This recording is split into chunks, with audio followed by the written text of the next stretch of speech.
Welcome to Chase Talks. My name's Chase, and today I'm bringing you 3 more battles of VGC 2018 goodness. Now, today is our last day that we will be using our fully requested team. Also, there's supposed to be a fully requested, or not fully requested, there's supposed to be a team analysis of our Kanto Star team. I better pick some Pokemon coming up today. So look out for that too, because we're actually going to be doing a triple upload today, even though that this is going to be the last of the 3 uploads. But, you know, look out for facing off against Japanese Sand again. Oh man, I don't want to play against this team. This team isn't fun.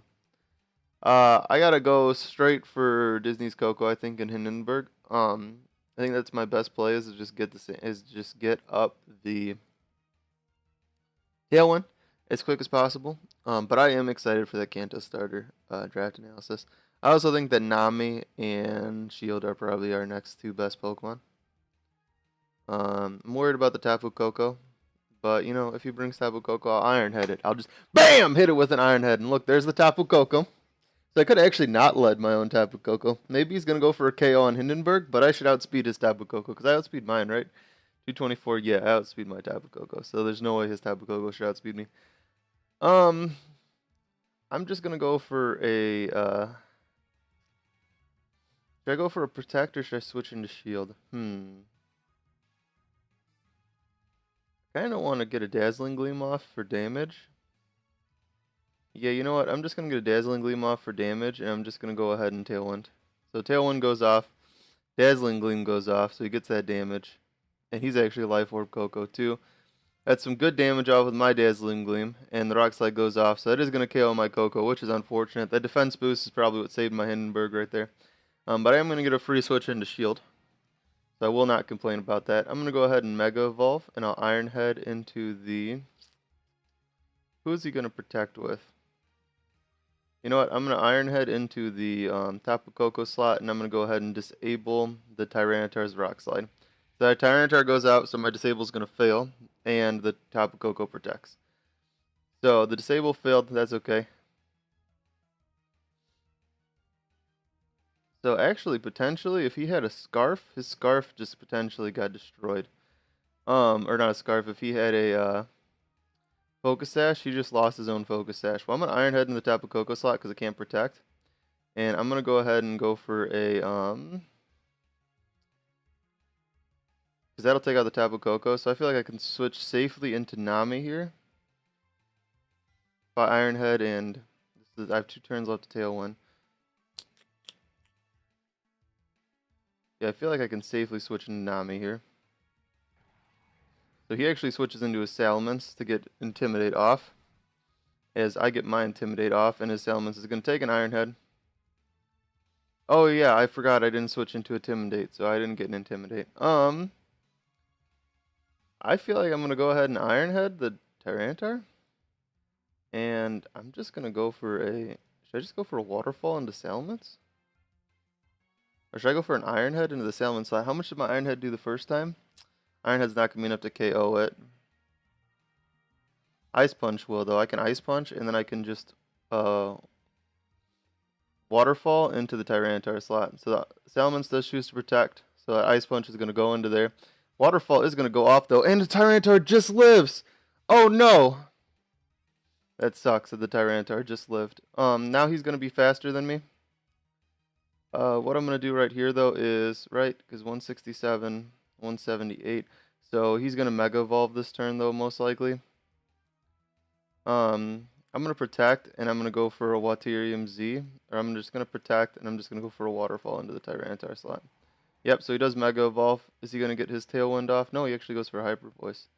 That does a lot of damage still. And Insurance goes off, and oh no, I lose it. I guarantee that was a Scarf Tyranitar. Because we've only seen him use 1 move, and then he swapped to change his moveset. So yeah, that's probably GG on my part. This was a Japanese Sand the whole time, which is what I was afraid of. I think my only option here is the Ice Punch into the Tyranitar and try and set up Tailwind. But I'm just going to go down to that. And I don't outspeed the Tyranitar, so yeah, it was definitely Scarfed the entire time. That sucks, so we end up losing our game. We get 4-0'd in the first game today. So that was really bad, but once I found out that the Tyranitar was Scarfed right there, there's nothing I could do. My opponent just played and did what my opponent needed to do to win the game. So GG to my opponent. I don't think that bringing Naganadel or bringing Blacephalon would have changed that outcome at all. Especially like Blacephalon, I don't think had a good matchup here. And as for Naganadel, like yeah, I don't think that Naganadel had a good matchup either. I mean, just as soon as like really what I should have done was I should have not switched, I think, into, well, what I did was I didn't click the Waterium-z. That was my problem.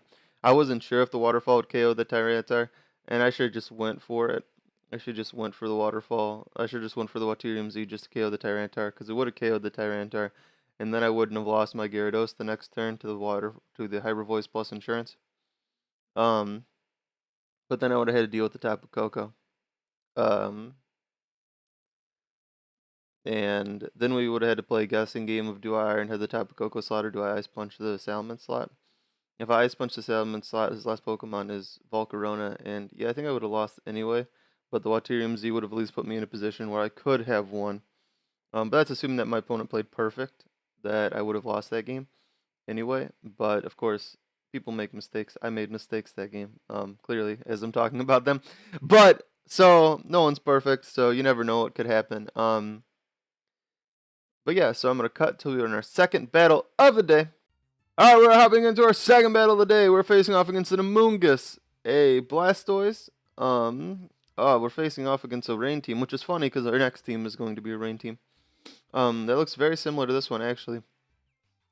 We're facing off against Pelipper, landorus-t, Ludicolo, and our Mega Salamence. Or not Mega Salamence, Mega Swampert. So I'm going to go straight for, I think Hindenburg does well this match, and so does, like, he can just lead. Well, I get my Tailwind up anyway. Like, if I lead Koko and I lead Hindenburg, and he leads for his Rain combo, I'll still get my Tailwind up, so I'm not worried about that. I also want to bring Nami, just because Nami will do well in the Rain. And then, I don't think there's much Adele can do this game, but I really like Shield. So he decides to lead, actually he decides to lead Pelipper, Blastoise. So that's probably the best lead that I could have gotten out of him. So this turn what I'm going to do is I'm going to go for a Tailwind. Well, I'm going to protect, or I'm going to Thunderbolt, I think. I think I'm going to Thunderbolt into the Blastoise spot, or should I try and like Thunderbolt into the Pelipper slot? I'm assuming the Pelipper is going to swap out, and I'm going to Thunderbolt into the Blastoise slot, and I'm just going to go for Tailwind. I don't think that the Pelipper is going to want to like go for a Tailwind and stay end against me. And then like if the Blastoise is just trying to like Water Spout in the Rain, then this will give me ability. So he does actually swap out that, so I made the right play, and he actually protects on the Blastoise spot. But I get my Tailwind up, so that's okay. And he cannot protect next turn, which is good. I'm going to go ahead and get a Thunderbolt off in the Blastoise slot, and I'm going to Will-O-Wisp the Mega Swampert. If Will-O-Wisp misses, of course, that'd be terrible. And I've said that and willed that into existence a few times. But this will put me in a good position because I don't think I'll die to an Earthquake from a Mega Swampert if after the burn. And I should be faster with Tailwind. I missed again? And he's not even a Mega Swampert. He's a regular Swampert. Or he just forgot to click Mega Evolve. I can't believe I missed again. Oh my god, I missed so many Will-O-Wisps. That's super irritating, but I did take out his Mega Blastoise, which is perfect for me. I did end up living that Waterfall without the burn, which is good. My opponent just forfeits because he lost his Blastoise? Even if he forgot to click Mega Evolve that turn, that was a game that he could have won. I don't get why people forfeit so quickly. It makes no sense to me. But we do pick up our first win of the day. I'm going to go 4 games in this episode. So I'm going to leave this in the episode. I'm just going to go 4 games to make up for this guy forfeiting on turn 2. But it really, like, people... What I don't think people like get about VGC when they're playing it is it's like the game's not over until it's over. Like, you can come back from games. Like, there's been a ton of games that I've come back from it seeming like I was going to lose, and then I've come back. And there's been games like the Mega Camerupt game where I thought I had that game in the bag, and the Mega Camerupt lived 2 hits and heat waved and killed me. And that was a game that I thought I won. Like, I thought that game was over and I won. I did my play to hit it, to hit the Camerupt, and it turned out not to be enough damage. And the Mega Camerupt killed both my Pokemon with Heat Wave. So it's like there's stuff like that. Like you never know what's gonna happen. So like if he forgot to Mega Evolve that turn, and that's why he didn't kill the Koko, which he would have. I think that my Koko would outspeed him in Tailwind anyway. I might not outspeed Mega Swampert in Tailwind anyway. So I mean that could have been like the miss, and the misclick could have been the saving his Blastoise. But still, like just play out the game. Don't surrender right away. You still have 3 Pokemon to win this game. Like you could easily like if Landorus was his 3rd Pokemon, or if Ludicolo was his 3rd Pokemon, or if he had a Moongus. Like he had 3 good Pokemon possibly sitting on the bench. There's no reason he should have surrendered, because Landorus could easily brought this game back. Ludicolo could easily brought this game back, and especially because I have no flying stab on any of the Pokemon I brought, or period on my team. I have 0 flying stab. For Ludicolo, there's what do I have even to kill Ludicolo with? I don't even know what I can kill Ludicolo with. I think everything I have hits Ludicolo for neutral. And then he had Pelipper in the back too. Like, of course, Pelipper is gonna fear Koko, but he could have easily brought Pelipper out, protected. I would have had a Dazzling Gleam, predicting that protect, and I would have had a Will-O-Wisp in the Swampert. And even if Swampert got Will-O-Wisp, he would have still killed my Koko. I could have, or I would have had to swap into Nami. So it's like that's totally a game that he could have won, and I think he should have played out. All right, so I'm gonna cut until we are in our 3rd game of the day. Welcome to our 3rd and not this time final game of the day, because we are going to 4 games because our middle game was so short. Even though I ranted for a little bit there about why I thought why people shouldn't surrender on turn 2. But I'm facing off against Greninja. That's got to be Protein. Well, I guess it could be Torrent, but it's probably Protein Greninja. Porygon-Z, a Hail setter in the Alolan Ninetales, which will set up Aurora Veil. So I want to lead Koko and Hindenburg so I can taunt it so it can't set up Aurora Veil. A Bisharp, a Hitmontop, and a Gyarados. I like Shield in this game again. I think I actually like Adele in this game. I think Adele's going to do better against this team. Even though it gets walled by Bisharp. But I don't really think Nami can't. Like, Nami struggles against the water types on his team.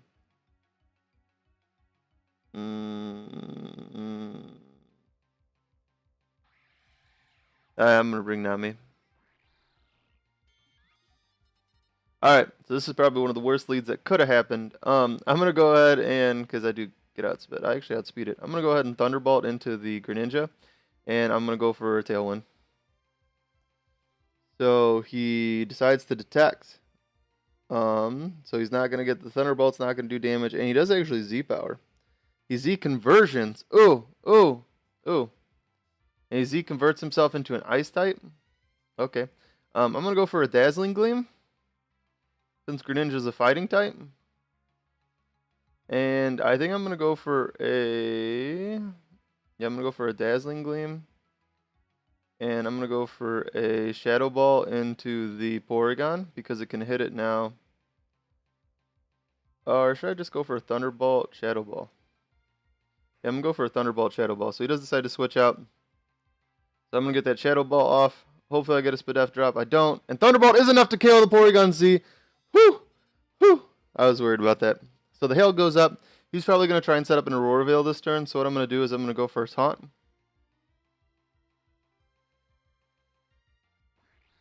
So he goes back into his Greninja. I'm going to taunt the Ninetales, and I'm going to go for a I'll go for a Shadow Ball. Should I go for a Shadow Ball? This is a turn that I wish I had Protect. I'm going to go for a Taunt, I think, into the Ninetales, and I'll go for a Shadow Ball into the Ninetales if in case it is a Focus Sash. That'll break its Focus Sash.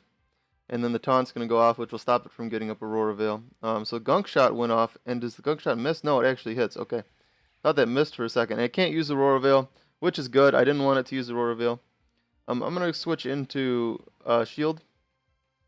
It looks like this is actually a physical Greninja. So what I'm going to do is I'm going to go ahead and I'm going to Zen Headbutt, because I'm still going to outspeed the Greninja. So I'm going to Zen Headbutt into the Greninja spot. And I'm going to Will-O-Wisp the Greninja as well. So he actually switches into Gyarados here. I have Clear Body. I didn't actually Mega Evolve. So I actually helped myself there. And Zen Headbutt goes off, and that actually kills the Greninja because it was still a Fire type. Woo! Or not a Fire type, because it was still a Poison type. Woo!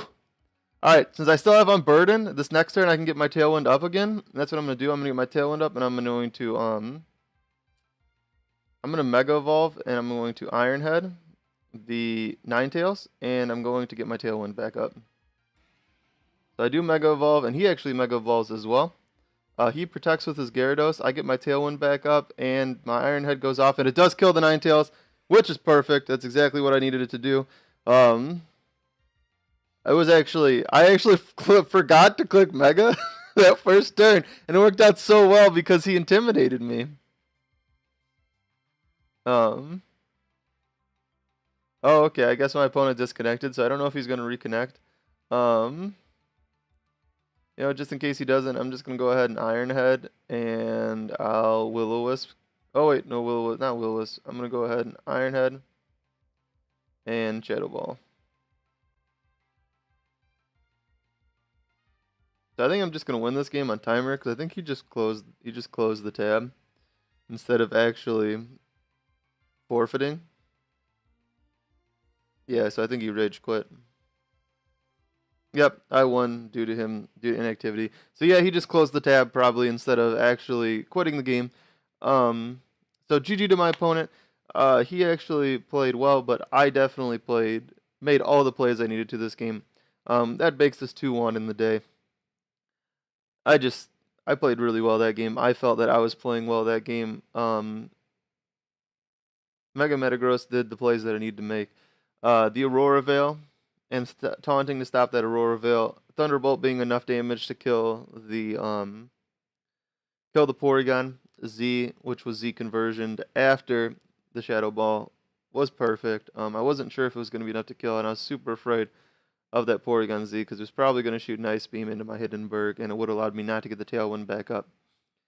But yeah, so I definitely think we made the plays we do. I don't think I would have brought any other Pokemon besides the 4 I brought. I was really, like, thinking about it. Like, see, the thing that sucks right here is that, I don't know, like, if I wouldn't have been able to, like if Shadow Ball plus, I think I clicked Iron Head. If Shadow Ball plus Iron Head didn't kill Gyarados, then I would have been in a position where Gyarados could have crunched and killed my shield, or crunched and killed my Hindenburg. Then I would have had a Gyarados that does no damage against his Mega Gyarados, and something that could just crunch and kill me again. So I'd have one more turn to kill Gyarados before I just lost to the Gyarados, unless the Gyarados was at low enough HP. Mega Gyarados was at low enough HP to have my Gyarados take it.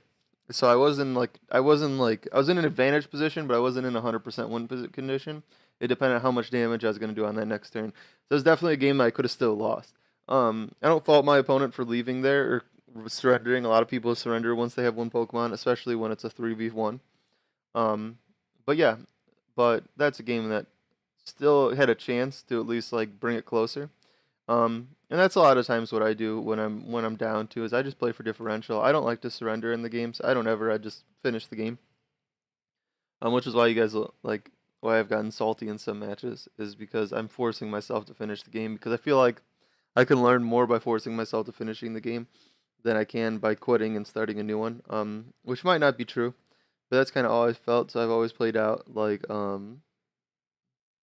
I've always played out games when I was in a negative position, in every game, just to kind of try and learn something from that negative position so I don't get put in that position a second time. Alright, so I'm going to cut to in our 4th and final battle of the day. Hopping into our 4th and final battle of the day, and this video is probably going to be a long one. But we're used to long videos on this channel because the Dynasty Warriors videos have been running like 20 plus minutes every episode. Crazy, and so have the VGC ones, but you get a lot of games in the VGC episodes. And I do a lot of cutting in the middle, so alright, so in this game we're facing off against a definitely not Mega Charizard Y, a Tapu Koko, a landorus-t, a Kartana, a most likely Gothitelle with the Shadow Tag, and a Snorlax. Now, if you guys have been watching my videos, you know the Snorlax is the bane of my existence. Snorlax is a terrible Pokemon, and I cry myself to sleep every night thinking about it. That was just like nervous laughter because It was the truth. So I'm gonna lead Disney's Koko and Hindenburg. I wanna bring Adele. I'm gonna bring Shield for sure. I wanna bring Adele, but I'm afraid of the Kartana. I don't think he's gonna bring the Kartana. I actually think he is gonna bring the Kartana. I could bring Confetti this game. Yeah. Yeah, you know what? This is the last game with this team. I'm gonna go ahead and bring Confetti. I know Confetti hasn't had the best games, but we're on the last game. We're winning on this episode. We're 2-1. And this is the worst lead that could have happened. We're 2-1 though. So I'm just gonna go ahead and do it. I'm gonna go ahead and protect. Can I Dazzling Gleam? I feel like I'm gonna take a Rock Slide. I'm gonna go ahead and protect and get up the Tailwind. And see what my opponent wants to do. So he actually Volt Switch into Hindenburg. That does a lot of damage. Oh man, if he Rock Slided, I'm going to just lose Hindenburg this turn. Oh, he actually U-turn, so I'm not going to lose Hindenburg this turn. And we don't see the Frisk, so it's 100% Shadow Tag. I'll be able to confirm it by saying that I can't switch out. I think he thought that I was going to die there, but I definitely didn't. So Shadow Tag, I think that what this Shadow Tag's meant to do is just kind of make it so he can't do anything. I'm going to go ahead and taunt the Snorlax so the Snorlax can't set up my face. And I'm going to Shadow Ball the Gothitelle, I think. So Shadow Ball goes off. That was a crit. Taunt goes off. That's going to stop it from cursing and recycling. And he was actually a Trick Room Gothitelle, which is perfect. So I'm not going to have to deal with the Trick Room Gothitelle anymore. I'm going to go ahead and Thunderbolt the Snorlax. I'm actually going to go ahead and Dazzling Gleam and Will-O-Wisp into the Snorlax slot. So we got Horsepowers. That's not enough to KO me. Side Shot goes in my Hindenburg. That is enough to KO my Hindenburg. They're gonna take a Dazzling Gleam here. Oh, and he actually had a Wiki Berry. That was interesting. I'm in a really bad position here. I'm gonna go ahead and double protect just to waste the turn of Tail Ruined, which is what I should have done last turn. So he actually helping handed here, but I'm protecting. So we're gonna see what he wants to do. He actually high horsepowered into my shield slot, which is okay. I'm gonna go ahead and Thunderbolt into the Gothitelle, so that should take out his Gothitelle. And oh wait, the taunt wore off. I'm gonna go ahead and taunt the Snorlax again. I might lose my. I think I'm just gonna straight up lose this game. I didn't expect the Trick Room. I think I gotta go for the double protect. So the protect, I don't get the double protect. He does actually curse. So did he Shy Shock my Koko? He did Shy Shock my Koko. Yeah, so this thing's just gonna set up in my face. Trick Room failed that turn. Or I can definitely get another Trick Room off. Or I can definitely get a Protect off now because Protect just failed. So I can double Protect to end his Trick Room.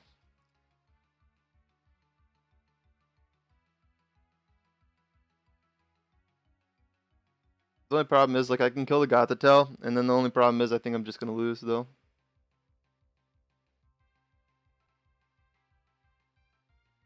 I should have went for an attack on the Gothitelle last turn. But I definitely think a Shadow Ball from Confetti is going to kill the Gothitelle on the following turn. But then I got to take out the Snorlax.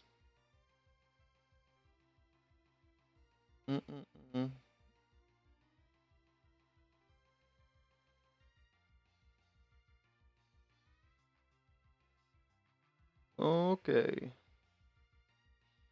Yeah, I definitely should have protected on the first turn that I attacked under Trick Room. I don't know why I attacked under Trick Room. That was a really bad play.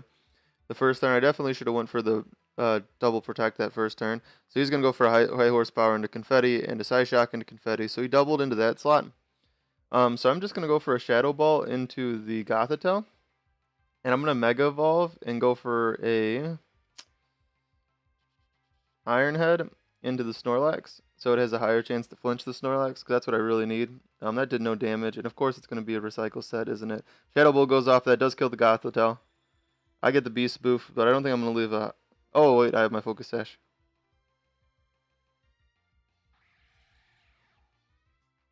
It was definitely a gluttony set. I don't outspeed Tapu Koko though.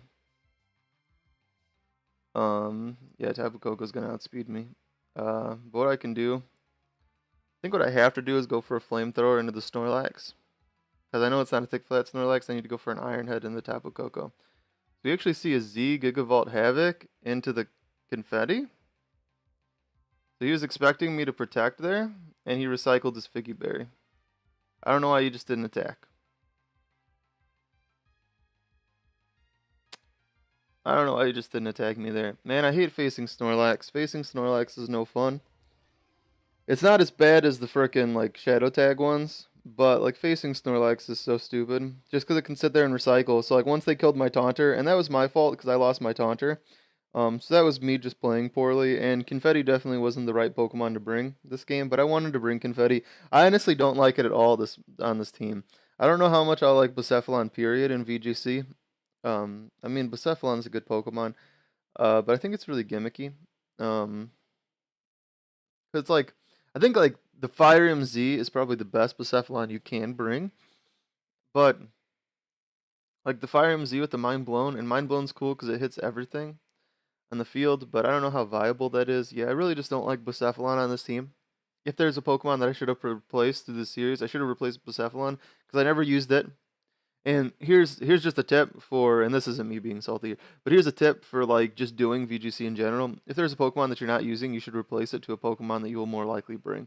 It doesn't make sense to bring a Pokemon like I brought this Pokemon every episode, but I probably used it maybe once every other episode.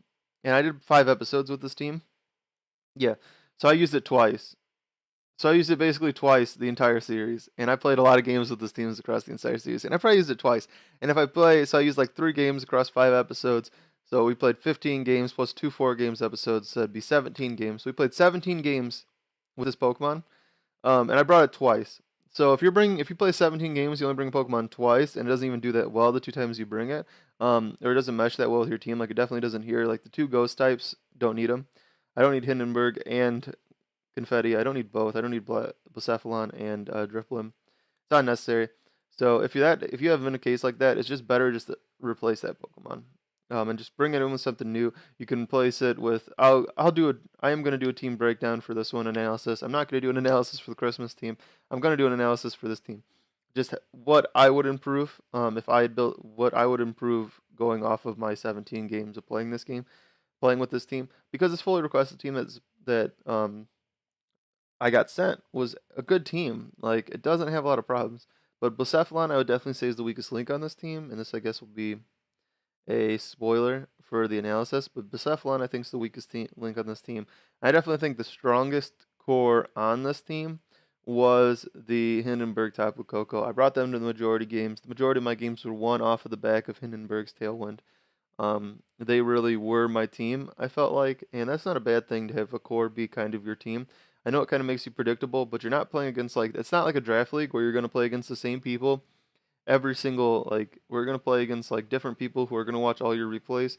It's not the case. So it's like if I go on ladder or if I even go to a tournament in person, I'm going to face one guy probably once. And that's the entire tournament I'm there. I'm going to play that guy one time and no one's going to see the battles that I played against him with. So even if I bring the same 2 Pokemon to every single game, no one's going to know. It is best of 3s, so you want to have other lead options. But if you have Hindenburg and Disney's Koko with Tapu Koko and Drifblim as your lead, and they're just smashing everybody, then there's no reason to just not lead them. Have like a backup in your mind, but once you get beaten, have like a backup, like cool, that lost, now I can switch into this and have this lead, and this lead will do better. So like have alternative options, but don't be afraid to be like, I'm just gonna keep leading the same thing. Until I lose a game, I'm gonna keep going with this. And if you drop a game because you play poorly, don't be afraid to lead the same lead again. I see a lot of people like switch up their entire playstyle in the second game because they lost the first game. But I've seen people lead, bring 4 Pokemon, lose, and play poorly with them and then lose. And then game 2, bring the exact same 4 Pokemon and then stomp the other person just because they played better. So, like, don't try and psych yourself out. That can be a really bold strategy at the same time, like not changing anything up between game 1 and game 2, because if you lose that second game, you're out. But if you have something you're comfortable with, and that's that's what's going to be the most successful against this team, especially after you see his sets and something, his or her. I've been saying his in a general neutral way, as in the imaginary person in front of me that I was playing in VGC was a guy. But the oh my gosh, I'm losing my train of thought. Oh, but like after you see his sets and everything, if you think the 4 Pokemon you brought were still the best 4 Pokemon you could have brought, you just need to play differently and predict better. Then don't be afraid to bring your same 4 Pokemon. But if you see it's like, oh crap, this Landorus has something that rips through all 4 of my Pokemon. Like I brought Disney's Koko, Confetti, Adele, and Shield, which are Naganadel, but Blacephalon, Tapu Koko, and Mega Metagross, and the Heated Landorus, its choice banded with an Earthquake, and it just fucking bam killed my 2 of my Pokemon. Bam, killed 2 of my Pokemon. I should probably switch it up so that doesn't happen again. Like I should probably leave Tapu Koko and Drifblim the next game so I can get up the Tailwind to make my slower Pokemon faster. So like my Mega Metagross could outspeed and Ice Punch Landorus and pick up that kill. So I don't have to worry about 4 Pokemon dying, 2 Pokemon dying, 2 Pokemon dying, getting stomped. So like in that case, like yeah, it's a good idea to switch up the strategy. But if you're just playing poorly, just the worst advice ever, just play better. No, but really, that's helped me a lot is when I just tell myself, I was like, I just got to play better. Let's do this. And I just get in a positive mindset that I am going to play better. It's helped me a lot. But ranting's done. We've just had a lot of forfeits today, and then I ended with losing, so we went 2-2 in the video. But I lost, and then I had 2 forfeits when I think the opponent shouldn't have forfeited, and then I lost. I had the total ability to go 0-4 this episode, which I think there was a Christmas episode that I went 0-3, but I don't think I've ever gone 0-4 in an episode. In the Christmas team, I don't count because it was a meme team. Even though all my teams have been meme teams. But that was 100% a meme team. It had Stantler and Delibird on it. Like, I would bring some memes. I bring some memes on my team, but I don't think that topping Stantler Delibird is going to be hard. But I'll figure out how to do it. And I want your guys' help, too. Don't forget to request Pokemon. I did get a request yesterday for someone wants me to bring a Alolan Persian. I'm adding a Alolan Persian onto my next team. So look forward to that. Alright guys, rant over. And the video's over. So that's it with this team. I'm excited to do an analysis of this team. The analysis for this team will probably go up within the next week. Yeah, because I'm doing the starter one today. The Kanto starter one's going up today, and then this is the next one since I'm skipping the Christmas team, and then I'm going to be starting with our Hurricane team tomorrow. So I'm excited for that, and thanks for watching. Remember, rate the video, comment the video, and subscribe so you never miss another episode of Chase Talks. Until next time, this is Chase, signing off.